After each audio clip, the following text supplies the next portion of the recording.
La cruz es uno de los símbolos, o para nosotros los católicos, es el signo más grande y más representativo y más extendido que nosotros tenemos. Y por eso necesitamos conocer este símbolo, que de hecho lo conocemos, que nos da identidad, pero sin embargo hay que conocer todo su bagaje cultural, histórico y sobre todo espiritual. Por eso el primer punto de esta conferencia va a ser el origen de la cruz. La cruz como símbolo aparece casi en todas las culturas. En todas las culturas, incluyendo las culturas no cristianas. Solamente les recuerdo tres ejemplos, ¿verdad?, donde la cruz aparece ya en otras culturas. Nosotros la conocemos como la cruz egipcia. Ustedes seguramente la han visto, es prácticamente una cruz en forma latina y en la parte de arriba de la cruz tiene una especie como de un ganchito y la vemos siempre en la mano de los faraones. Y es prácticamente la cruz. ¿Y qué sentido tiene? En toda la cultura egipcia, este signo que lleva el faraón en la mano, Anjik, más o menos así se dice en egipcio, Anjik significa vida. Entonces, la cruz, el signo de la cruz en la cultura egipcia está representando la vida. Por eso la lleva el faraón en la mano, como el faraón como hijo de los dioses o como hijo de alguno de los dioses. El faraón tiene, al tener el símbolo en la mano, significa que tiene la vida en la mano. Y por eso es hijo de Dios y por eso también a los faraones se les divinizaba. ¿Por qué? Porque tienen la vida. Otro ejemplo que todos nosotros conocemos es la famosa esvástica o cruz gamada. Prácticamente es una cruz que en los cuatro extremos tiene una línea más que le hace, dicen, girar conforme a las manecillas del reloj, le hace girar conforme al sol, al ritmo del sol. Esta cruz gamada estuvo muy extendida en el hinduismo y simboliza al fuego, simboliza al sol, al relámpago por su rotación. Entonces diríamos que la cruz gamada es una cruz en movimiento y representa pues estas fuerzas de la naturaleza que le dan vida a la tierra. Ya en la época de bronce, estamos hablando entre el 1700 a.C. y el 800, aparece la cruz latina en diversos objetos ornamentales. Con estos tres ejemplos baste para decir que la cruz no es un signo exclusivamente cristiano, sino es un signo que estuvo y está muy extendido en otras culturas, porque es muy fácil hacer la cruz. Simplemente dos líneas que se cruzan y esa es la cruz. Y de hecho esa es la cruz, ¿no?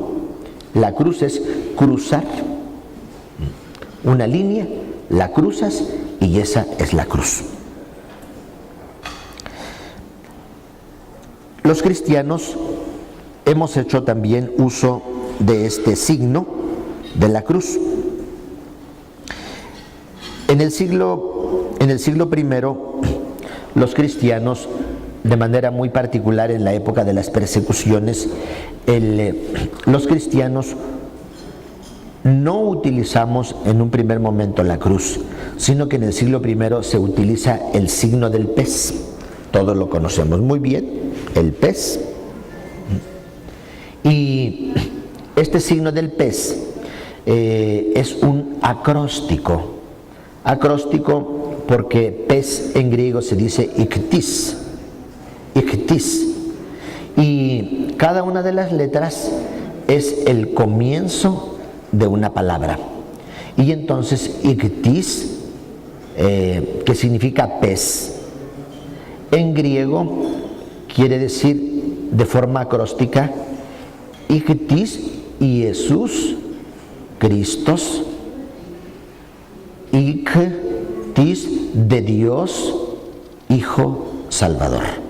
Es decir, Jesús, Cristo, Hijo de Dios, Salvador. Ese significa el pez en el primer siglo. Y los cristianos lo utilizaban muchísimo, además de utilizar el ancla para encubrir su dignidad cristiana. Hay que tener muy en cuenta que a partir del año 64, la persecución de Nerón en Roma fue una persecución muy dura en contra de los cristianos. Y entonces el cristiano, para encubrir su identidad, entonces, o para mostrar su identidad, solamente pone el pez, dibuja el pez o dibuja el ancla. Y esto quiere decir: yo soy cristiano. El uso gráfico de la cruz, como ya el uso gráfico, tenemos uno muy famoso también, no sabemos la época, pero se encuentra en el Monte Palatino. Es un graffiti en una de las paredes de uno de los antiguos palacios romanos. Es un graffiti donde se ve perfectamente bien una cruz, un hombre crucificado, pero este hombre crucificado tiene la cabeza de un caballo. Y entonces ese graffiti es muy famoso, es conocido como el graffiti de Alexámenos, allí en el Monte Palatino, y se considera una sátira al cristianismo. Es decir, al cristianismo primitivo se le decía: mira, tu Dios está crucificado, pero tiene la cabeza de un animal. Y también en estas épocas romanas, el cristianismo primitivo tuvo que enfrentar todo este tipo de sátiras. Y también cuenta la historia como en los cruces de los caminos, en algunos cruces se ponía una cruz. Y sobre el palo vertical, en la parte última, se colocaba una calavera de perro, de buey o de algún otro animal, y se decía: miren, ese es el Dios cristiano. Entonces eran sátiras precisamente para el cristianismo. Pero aquí lo que nos interesa a nosotros en este punto es que la cruz en el siglo I se utilizó ya de una forma gráfica, aunque sea de una manera irrisoria, pero se utilizó. Viene un segundo momento en el cual la cruz se utiliza de forma gráfica, sí, pero con una forma que en griego se dice el crismón, y la utilizó ya prácticamente el emperador Constantino. Estamos hablando del 337, cuando ya aparece muy clarito el crismón. ¿Qué cosa es el crismón? El crismón, vamos a decirlo así, es una X, y en medio de la X viene una Rho, que son el inicio de la palabra griega Christos. Y entonces, este es lo que nosotros le llamamos, o lo que se le llamó desde la antigüedad, el crismón. Y este signo lo utilizó Constantino el Grande, que le dio identidad ya a su vida personal, a su fe, y le dio también la identidad a su ejército. Ya ven que después de la batalla del Puente Milvio, el Constantino, él mandó grabar en los escudos de todo su ejército, mandó grabar la cruz. Con esta inscripción, con este signo, vencerás. Y a partir de ese momento, entonces, el crismón, la girro, que se dice en griego la girro, la X y la Rho juntas, entonces es lo que se le llama el crismón y se utilizó ya de forma gráfica. Muchas veces esta jirro van acompañadas de otras dos letras griegas, el alfa y el omega. Para decir el alfa y el omega también es una expresión polar que nos da el principio y nos da el final. Es decir, el principio y el final del alfabeto griego quiere decir que el crismón, es decir, la cruz, es el principio y el final. Estos se ponían en escudos, pero también el crismón lo hemos encontrado en monedas. De hecho, de las primeras monedas cristianas antiguas está el crismón, es decir, este emblema constantiniano, ¿verdad?, de la jirro, que ya le da a la cultura un verdadero ambiente cristiano. La cruz cristiana ya como tal, la cruz cristiana, la vamos a encontrar nosotros a lo largo de la historia, la vamos a encontrar básicamente de tres formas. Lo que nosotros llamamos la cruz en forma de tao, de la tao, es decir, un palo vertical empatado con uno horizontal, en forma de tao. Esa es la cruz tao, que es muy probable que Jesús haya sido crucificado en esta cruz tao. Una segunda forma va a aparecer en la historia como la cruz latina, como nosotros la conocemos ahora. Es la cruz, un palo vertical cruzado por un palo horizontal, dejando una parte en la parte superior libre. Esa sería la cruz latina. Y vamos a tener también nosotros la cruz griega. La cruz griega, que consiste en un palo vertical y tres palos horizontales. En la parte superior, un primer palo donde se colocaba lo que nosotros llamamos el INRI. Y después, un poquito más abajo, lo cruza otro palo horizontal donde estaría clavado los brazos de Jesús. Y hacia la parte de los pies hay un tercer palo, donde, según la tradición griega, los pies de Jesús no fue clavado uno sobre el otro, sino independientes uno del otro. Pero aquí el significado de la cruz griega es muy interesante, porque el palo no está completamente vertical, el último, el de los pies, sino que está un poco en tangente. Y el significado es muy bonito, porque dice esta interpretación griega, dice: el palo que apunta hacia arriba es el buen ladrón que va al paraíso terrenal, y el palo que apunta hacia abajo es del ladrón que insultaba a Jesús y que no pidió perdón de sus pecados. Entonces, estas tres cruces, vamos a decir, las vamos a encontrar nosotros de manera especial en la Edad Media, ya como signos gráficos: la tao, la cruz latina y la cruz griega. Todo eso empezó a desarrollarse poco a poquito después de la época constantiniana y de manera especial en la Edad Media. El término cruz, la palabra cruz, en griego se dice stauros. Stauros, que quiere decir estaca, estacada, empalizada, o también quiere decir palo vertical o simplemente madero. Eso es cuando nosotros encontramos en el griego la palabra stauros, cruz, entonces puede tener toda esta gama amplia de significados. Por eso una cruz bien puede ser un solo palo, puede ser una empalizada o puede ser solamente una estaca.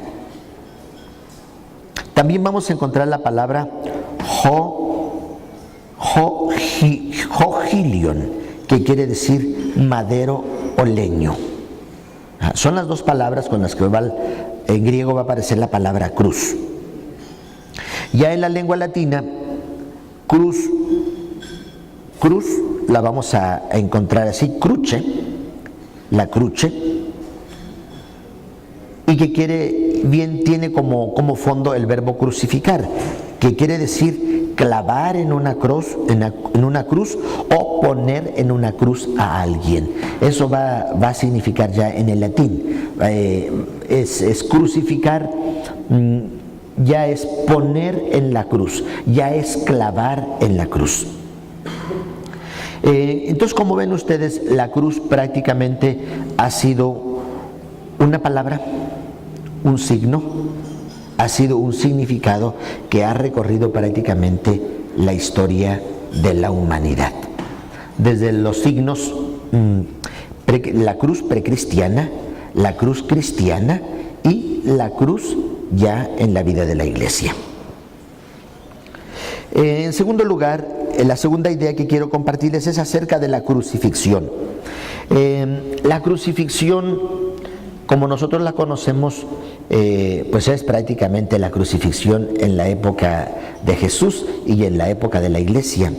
Sin embargo, la crucifixión nace prácticamente, este modo de ejecutar a una persona nace entre los asirios. No se sabe exactamente con toda claridad de dónde viene esta experiencia, pero en los asirios ellos tenían una forma de ejecutar a las personas que le llamaban el empalamiento. ¿El empalamiento en qué consiste? En que la persona puesta de pie o se le inmovilizaba con un palo, era atravesado por el estómago, y entonces una vez que lo atravesaban por el estómago, lo suspendían en el aire, lo paraban. Ese era el empalamiento, que ya puesto, ya parada el palo, prácticamente tenía una forma como de cruz, porque la persona quedaba prácticamente suspendida, atravesada en su estómago por la estaca, por un palo, y después suspendido en el aire. Se tenía cierto cuidado de que el empalamiento no tocara ningún órgano vital, con la finalidad de que la persona estuviera empalada y que durara con vida lenta unas 3 o 4 horas. Después de 3 o 4 horas la persona moría por el empalamiento. Y la finalidad del empalamiento era exhibirlo de una manera pública. Alejandro Magno utilizó bastante el empalamiento. Esa fue, vamos a decir, una de las formas que le diríamos nosotros que se utilizó de crucificar. Pero la cruz, ya el clavar en una cruz, en estos dos maderos, encontramos en la historia uno de los datos más antiguos, lo encontramos precisamente en Roma, con el rey Tarquino Prisco. Él vive del 616 al 578. El rey Tarquino Prisco, dice la historia que el rey les propuso a su pueblo construir un acueducto, y la gente no quiso participar en la construcción del acueducto, y entonces lo que hizo el rey Tarquino Prisco es que los crucificó. Y entonces, después de que los crucificó, entonces dijeron, bueno, pues sí te ayudamos. Y se construyó un acueducto en base precisamente a una crucifixión. En Roma prácticamente, a los historiadores dicen que muy posiblemente el rey Tarquino Prisco tomó esta forma de ejecutar, la tomó muy posiblemente de Cartago. Es decir, que antes de que se crucificara en Roma, se crucificaba en Cartago, como una costumbre propia del norte de África. Y de allí, desde el rey Tarquinio Prisco hasta el 337 de nuestra era, la cruz se utilizó como un modo de ejecutar. Porque en el 337, Constantino el Grande, él abolió la ejecución en cruz. Acuérdense que Constantino el Grande, él fue el primer emperador romano que se convierte al cristianismo. Con el edicto de Milán, entonces se termina, vamos a decirlo de este modo, el mundo romano y empieza el mundo cristiano, ya de forma oficial. Y en el 337 él prohíbe que a cualquier persona se le ponga en la cruz. Bueno, diríamos hasta ahí hay una prohibición oficial, mas no en la práctica. Crucifixiones masivas. Ordinariamente nosotros pensamos, porque así lo conocemos de manera especial en el Nuevo Testamento, que las crucifixiones eran en menor escala, pero sin embargo, miren, encontramos en la historia pues crucifixiones verdaderamente grandes. La crucifixión masiva más grande y escandalosa es la que sucedió también en Italia. Seguramente ustedes han visto la película de Espartaco, y bueno, si no la han visto, bueno, pues véanla. Así se llama Espartaco. Espartaco, un gladiador que junto con otros gladiadores, otros 34 gladiadores, se sublevaron contra Roma, contra el Imperio Romano, y organizaron un ejército muy grande de esclavos, precisamente para liberar a los esclavos de la opresión de Roma, de los romanos, y entonces ellos empezaron a luchar por la libertad de los esclavos. Como todos estos movimientos muy grandísimos, se calcula que el ejército de Espartaco, hubo un momento en que llegó a tener hasta 200,000 esclavos junto con él. Pero bueno, pónganle que a lo mejor no eran tantos, que eran la mitad, nos quedan de todos 100,000, muy grande el ejército. Y con una diferencia muy grande. Un ejército de esclavos contra un ejército bien entrenado de los romanos, con armas y todos. De todos modos, ya ven que en la guerra traiciones, cosas difíciles, y los romanos lograron someter al ejército de Espartaco, porque el ejército de Espartaco se dividió en dos, y tomaron como esclavos del ejército de Espartaco a 6,000 soldados esclavos del ejército de Espartaco, y una vez que los tomaron a ellos prisioneros, los crucificaron a todos. Y desde la ciudad de Capua a Roma, que son 200 kilómetros entre Capua y Roma, por ambos lados del camino estaban los 6,000 hombres crucificados. Y dice la historia que fue un espectáculo verdaderamente terrible. 6,000 hombres crucificados. Ha sido la ejecución en cruz más grande. ¿Y por qué se les crucificó? Simple y sencillamente por haber humillado al ejército de Roma en varias batallas y por haberse sublevado al ejército romano. Otra de las crucifixiones masivas fue la de Alejandro Janeo. Acuérdense que este es un rey de la descendencia esmonea en Israel.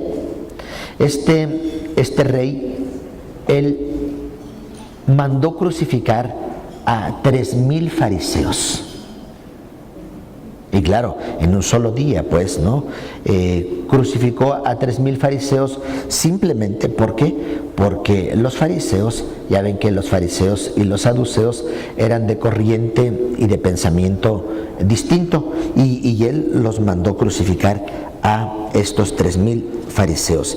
Alejandro Janeo, él gobernó en Israel del 103 al 76 antes de Cristo. Se dice también que Poncio Pilato, el que nosotros conocemos, el del Evangelio, Poncio Pilato, él también mandó crucificar a 800 hombres. Y finalmente llegamos a la crucifixión más importante de todas estas crucifixiones, que es la crucifixión del año 30, la de Jesús. Entonces, la cruz y crucifixiones masivas han sido una experiencia en la historia de la humanidad. Y ahora, la tercera idea que quiero comunicarles a todos ustedes es precisamente, bueno, ¿y los romanos por qué crucificaban? ¿Qué sentido le daban a la crucifixión? ¿Qué cosa los llevaba a la crucifixión? ¿Por qué hacían estas cosas? Si miren la cruz, ¿de qué se trata la cruz? Si ustedes se fijan, la cruz, poner un clavo en la mano, en cada mano y en los pies, es inmovilizar a un hombre y exponerlo públicamente. El clavo no toca ningún órgano vital del ser humano. ¿De qué se trata la cruz? De hacer morir lentamente a una persona. De eso se trata. Que la persona muera lentamente. Por eso la tercera idea que les comparto ahora es el poder de la cruz romana. ¿Qué poder ejercía la cruz romana? Los romanos popularizaron la cruz. O sea, nadie como los romanos utilizó la cruz. Sí la utilizaron los asirios, Alejandro Magno, etc. Pero quien popularizó la cruz fue Roma. Por eso identificamos Roma con la cruz. Ahora, Roma, ellos utilizaron la cruz como un signo del poder imperial, como un signo de sometimiento. Es decir, ¿qué quería decir Roma con la cruz? Dice, mira, Roma tiene poder, y tiene poder para someter, inmovilizar, humillar a los hombres. O sea, el mensaje que está dando con la cruz es un mensaje de poder. Roma tiene poder de vida, de muerte, y tiene poder para someter. ¿Cuál es la función entonces de la cruz? Crear un terror psicológico. ¿Por qué? Porque miren, en la historia se narra que hubo hombres que duraron crucificados 9 días vivos. 9. ¿Por qué? Porque cuando tú quieres hacer morir a un hombre de dolor, y si lo crucificas, no le tocas ningún órgano vital, lo acomodas de tal manera en la cruz que pueda durar vivo varios días. Y entonces hubo hombres que duraron en la cruz vivos hasta 9 días. Por lo tanto, es crear un terror psicológico. La cruz es un signo de sometimiento total. ¿Por qué? Porque las manos las tienes inmovilizadas. No te puedes defender con las manos. Los pies los tienes clavados. No te puedes defender con los pies, que son los órganos con los que uno ordinariamente se defiende, con manos y pies. Y sin embargo, estás completamente sometido, atado, inmovilizado. Y entonces la gente en la cruz finalmente muere de cansancio. No puede luchar, totalmente sometido. Otra de las funciones que tiene la cruz romana como tal es exhibir públicamente a un hombre. Y por eso, exhibirlo humillándolo. Por eso la crucifixión de los hombres es, el hombre se le pone en la cruz completamente desnudo. Hay que exhibirlo, hay que humillarlo.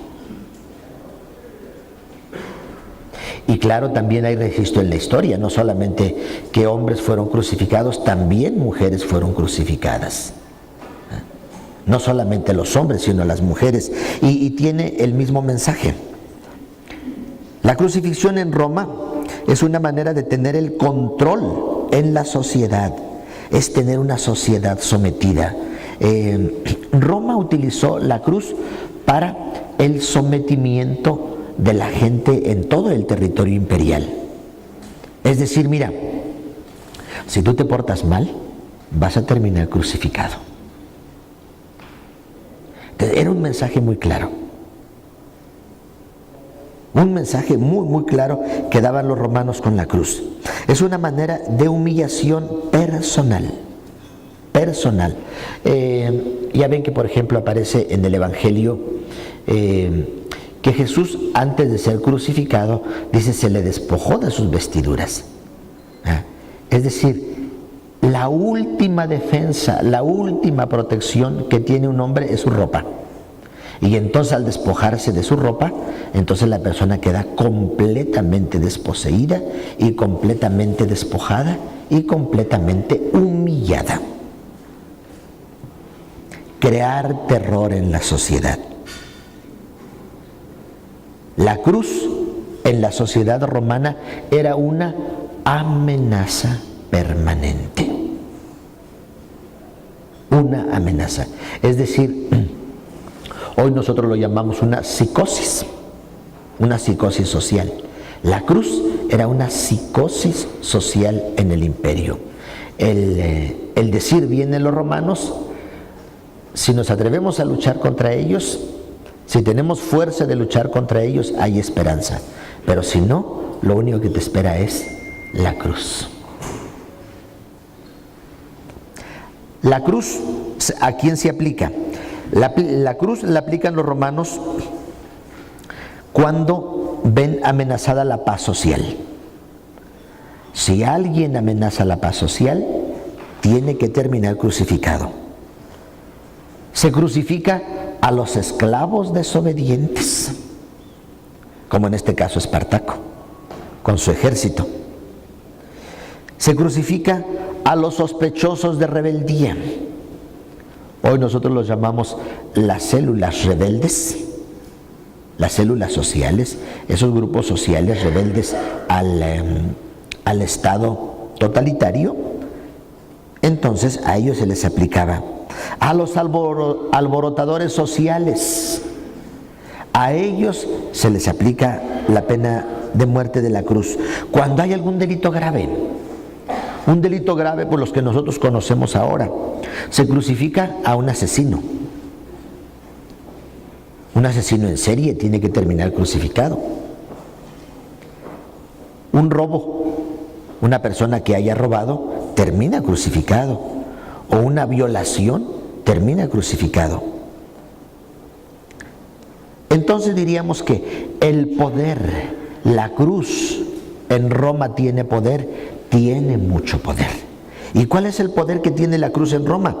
Tiene un poder de terror, de miedo, de sumisión, de humillación, control social, con violencia y sometimiento. Ese es el mensaje de la cruz romana.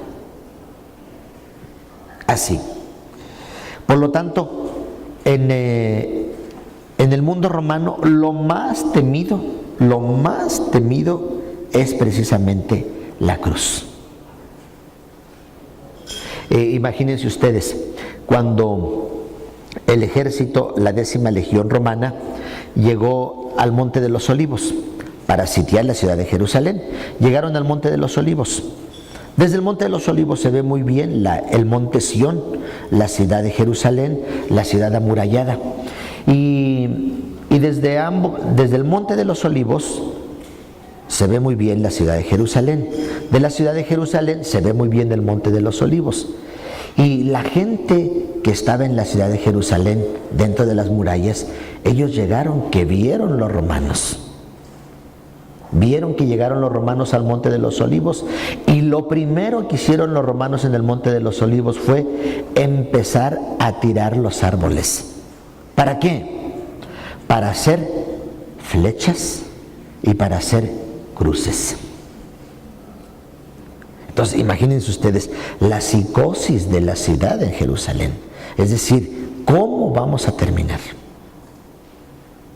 ¿Qué nos va a pasar en estos próximos meses? ¿Qué nos espera? La cruz.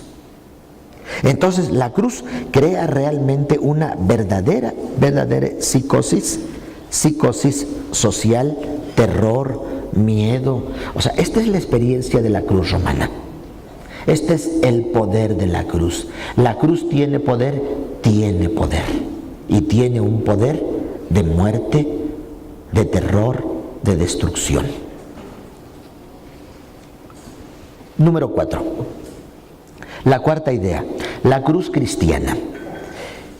El cristianismo con Jesús llega precisamente en el año 30, cuando en la Pascua del año 30 Jesús es puesto en la cruz, en el Gólgota.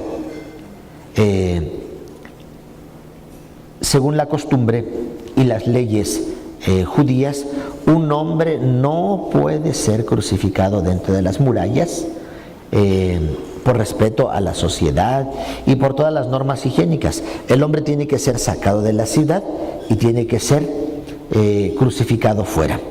Claro que miren, lo que nosotros conocemos de una manera muy clara, pues es precisamente la muerte en cruz, como ya les he explicado. Sin embargo, los romanos crucificaban a un hombre, no necesariamente en una cruz, lo crucificaban en un árbol, lo crucificaban en una pared, lo crucificaban donde se pudiera. Cualquier lugar era bueno para poderlo crucificar.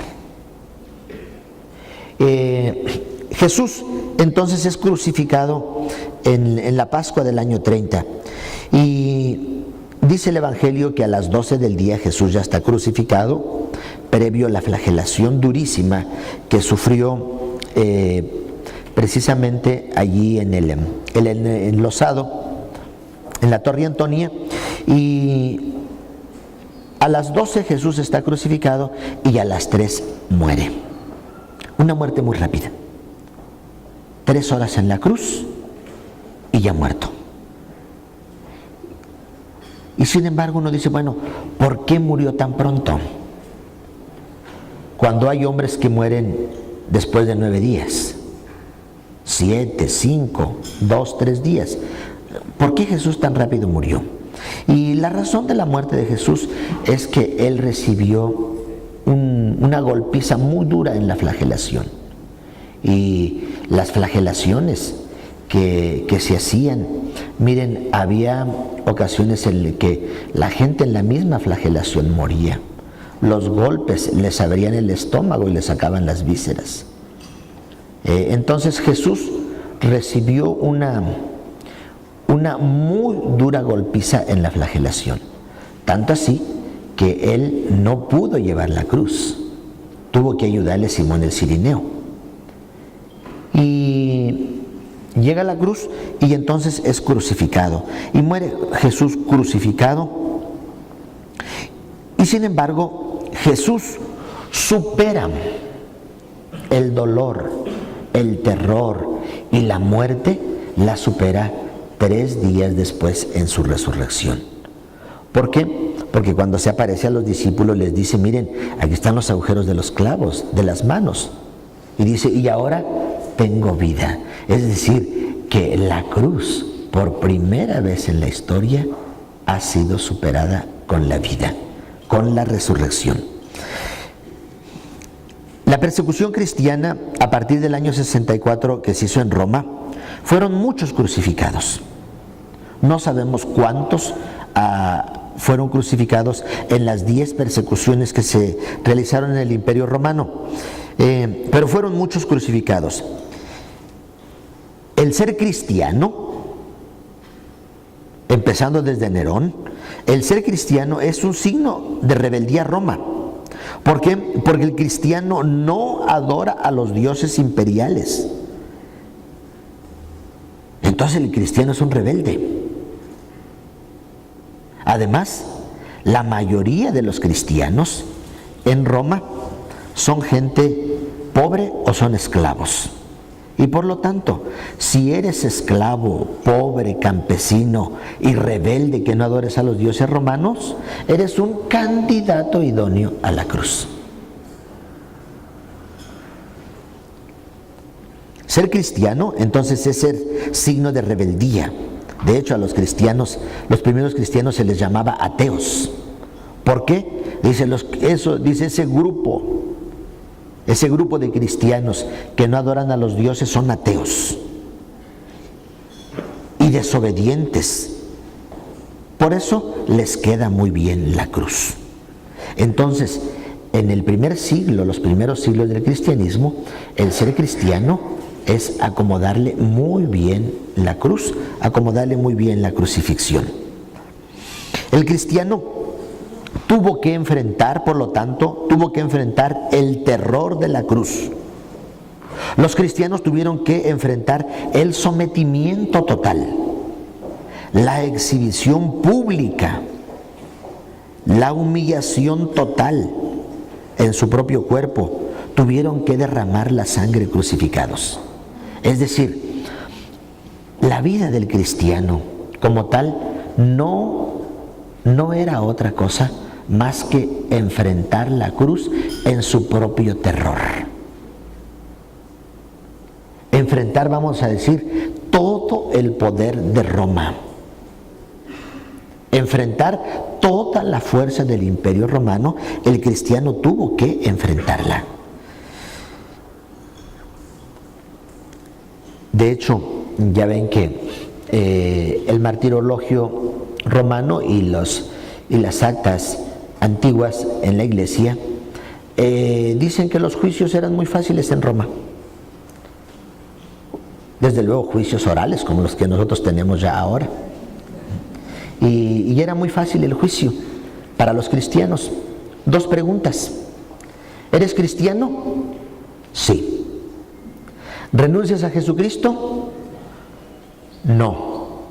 La cruz. ¿Eres cristiano? Sí. ¿Renuncias a Jesucristo? Sí, renuncio. Déjenlo libre. Tiene vida. Muy fácil. Entonces el cristiano perseguido desafió de modo contundente y total el poder destructor de Roma, el poder destructor de la cruz. Lo desafió. Y precisamente aquí está un hecho verdaderamente inédito dentro de la historia de la humanidad. Por lo que voy a decir ahora, el cristiano desafió de modo claro y contundente el poder de Roma enfrentándose a la cruz. El cristiano desafió el control de Roma impuesto por el terror y el dolor. Roma mantiene la paz y mantiene el orden por medio del terror, el terror de la cruz, el terror del dolor, del sometimiento y de la humillación. Por el poder constante de la represión. Y sin embargo, el cristiano, con su fe en Jesús, lo desafió de manera contundente. El arma psicológica y material de Roma, que era la cruz, se vio completamente desafiada en su propio seno, en su propio terror. Es decir, la cruz, el ser crucificado. Por lo tanto, el cristiano, muy pronto el cristiano le perdió el miedo a la cruz romana. ¿Por qué? Porque la enfrentó con su propia valentía, la enfrentó con verdadera valentía. De hecho, cuando en un primer momento, claro, y a los cristianos les daba mucho miedo el morir crucificados como todos los demás, pero poco a poco fueron perdiendo el temor y el miedo a la cruz, y poco a poco el cristiano mismo fue buscando la cruz. Y de hecho se narra cómo llegaban los cristianos, voy a decirlo así, llegaban a las oficinas de gobierno, a las oficinas de policía de Roma y le decían: ¿tú buscas cristianos? Pues sí, yo soy cristiano, aquí estoy, crucifícame. Y al ratito llegaba otro y otro y otro. Claro que Roma no podía actuar de esa manera tan deliberada. ¿Y qué fue lo que pasó? Que los cristianos enfrentaron con tanta valentía la cruz que le perdieron el miedo a ser crucificados. La superaron con alegría y con una grande generosidad, es decir, aquí está mi vida, la ofrezco para ser crucificada.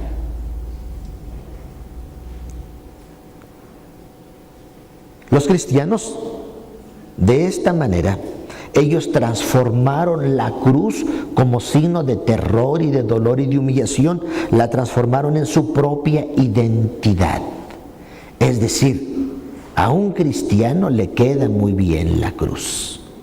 Y ellos la aceptaron como su propia identidad personal.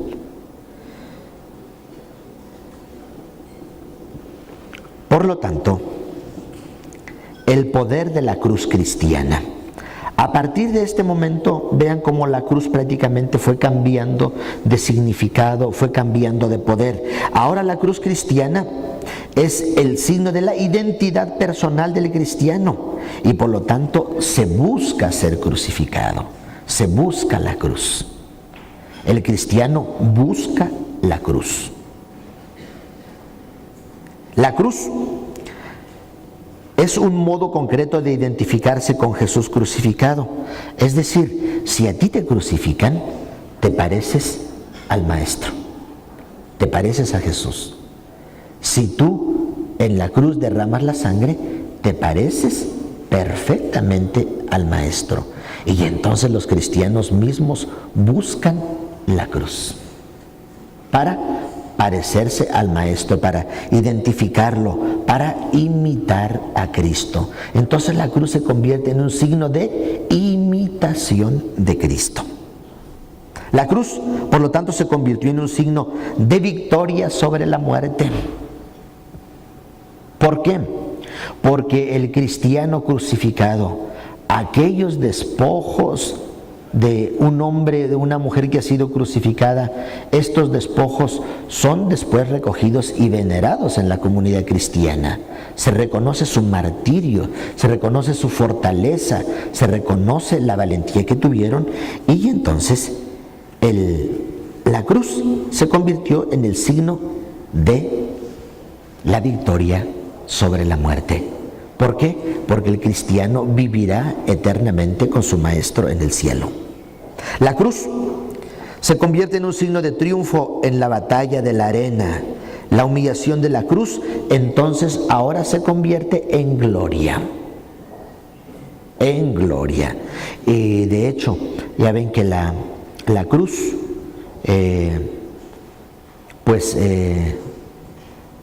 muchas veces los cristianos tuvieron que sufrir la batalla de la cruz sobre las arenas del circo, de los circos romanos. Porque en Roma había varios circos, no solamente uno. Había varios circos, entonces en las distintas épocas ellos sufrieron la cruz en las arenas de los circos y sufrieron ellos la humillación y entonces ahora la cruz.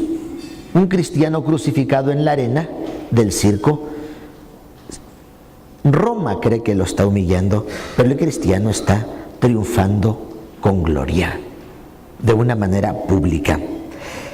La cruz es un triunfo total sobre el paganismo romano, porque lentamente el paganismo romano va cediendo ante la fe cristiana.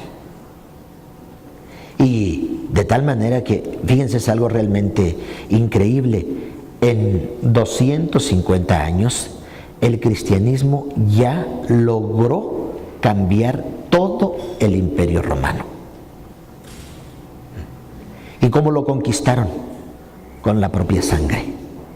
Lo conquistaron con el propio estilo de vida. La cruz pasa a ser entonces el signo más claro de la salvación traída por Jesús. La cruz cristiana supera el miedo, el terror, el sufrimiento. La cruz romana viene superada por la cruz cristiana. La cruz se convirtió, por lo tanto, en triunfo, se convirtió en gloria, se convirtió en signo de salvación. Esa es la cruz cristiana. La cruz se convirtió, por lo tanto, en gloria eterna y gloria temporal. ¿Qué mayor gloria en ser públicamente expuesto crucificado? Porque ese es el camino más claro para la conquista de la vida eterna.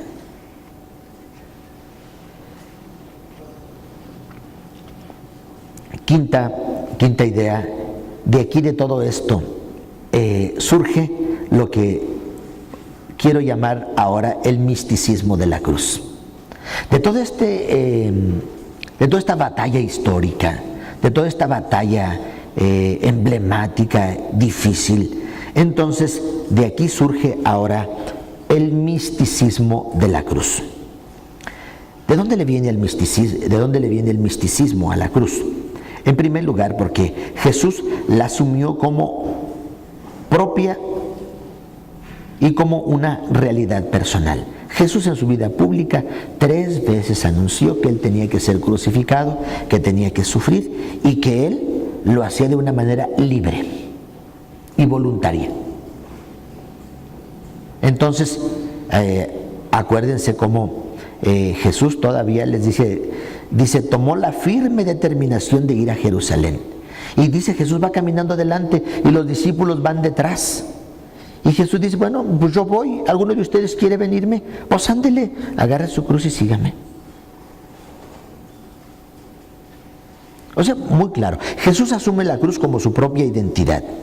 Y ya en Getsemaní, en el momento antes de empezar el momento más doloroso, Jesús dice aquella frase contundentísima en la oración en Getsemaní: que no se haga mi voluntad sino la tuya, hágase tu voluntad. Y en ese momento Jesús asume de una manera plena y radical la experiencia de la cruz. Después Jesús fue crucificado. En la cruz entrega el Espíritu y esa cruz es superada por la resurrección. Entonces, vamos a decir lo que el misticismo de la cruz le viene en el momento en que Jesús asume la cruz como su propia identidad y su propia realidad personal y la asume para superarla. La cruz impactó tanto a los primeros cristianos que hacen de ella una predicación. Ya ven que San Pablo escribe a los Corintios y les dice, yo les predico la locura de la cruz. Dice, yo les enseño algo que realmente parece loco. ¿Por qué? Dice, ¿cómo es que un hombre ame el sufrimiento y el dolor y la cruz? Por eso lo llama la locura de la cruz. Y dice San Pablo, yo no les predico a nadie más que a un Cristo y un Cristo crucificado. Escándalo para los judíos, dice, para nosotros fuerza y salvación de Dios. Entonces impactó, pero verdaderamente muchísimo a los cristianos el ver morir a su maestro crucificado, y después este impacto que produjo en los cristianos fue creando lo que hoy nosotros llamamos el misticismo de la cruz. San Pablo pues lo llama su locura, el amor perfecto a Cristo y a Dios es en la cruz. Jesús la asume y el cristiano la imita. Entonces, la cruz cristiana es una imitación de la cruz de Jesús. Ya en el siglo II, a partir del siglo II, que que hay muchos mártires ya que han sido crucificados. A partir del siglo II vamos a decir que la relación con la cruz es que el cristiano muere crucificado y se identifica el cristiano con la cruz. Había a partir del siglo II. Después, la cruz pasa del martirio, pasa a la meditación de la cruz en el desierto. Ya ven los padres del desierto que se alejan del mundo para meditar en la cruz de Cristo. Y se alejan. Y entonces la cruz ya no se recibe como martirio, ahora se recibe como meditación e identidad del alma con la aspiración de Jesús, de la cruz. Entonces, del martirio pasamos a la meditación. Y de la meditación vamos a pasar a la reflexión teológica en la Edad Media.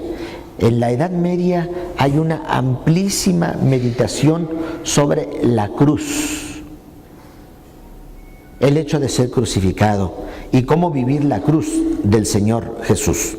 A la reflexión. Y de la reflexión teológica pasamos a lo que sería el misticismo contemplativo de los santos. Es muy interesante ver cómo San Juan de la Cruz, horas y horas meditando en la cruz de Cristo, contemplando la cruz. Santa Teresa de Jesús, lo mismo. ¿Quién no conoce a Francisco de Asís, que en su propio cuerpo lleva precisamente los signos de la cruz de Cristo? Es decir, que Francisco de Asís logró una identidad mística tan grande con Cristo crucificado que en su mismo cuerpo lleva los signos de la cruz, los estigmas de la cruz. ¿Quién no conoce la vida de Rita de Casia, que en la frente lleva una herida de una de las espinas de la corona de espinas de Jesús? Y en estos últimos años todos conocemos la vida de San Pío de Pietrelcina, igual con los estigmas. Y todo eso, ¿qué cosa es? Es reflejar en el propio cuerpo la cruz de Cristo. Es asumir la cruz de Jesús. Martirio, meditación, reflexión y misticismo. Ese es el camino que ha recorrido prácticamente esta cruz gloriosa del cristiano. Hoy día la cruz es un signo que invade toda la vida concreta de nosotros los cristianos católicos. La cruz. Y vean cómo este símbolo cristiano, la cruz, la encontramos nosotros. Es muy común que los mismos católicos lleven la cruz colgada a su propio cuerpo para significar y simbolizar que la vida está identificada con la cruz de Cristo. Por eso, ¿qué mejor que llevar en el propio cuerpo el signo de la cruz? La cruz la encontramos en nuestras casas, desde la entrada hasta la parte más íntima, como es nuestras propias habitaciones. Allí encontramos la cruz. La encontramos en la vía pública, en calles, cerros, escaleras, escuelas. Encontramos el signo de la cruz.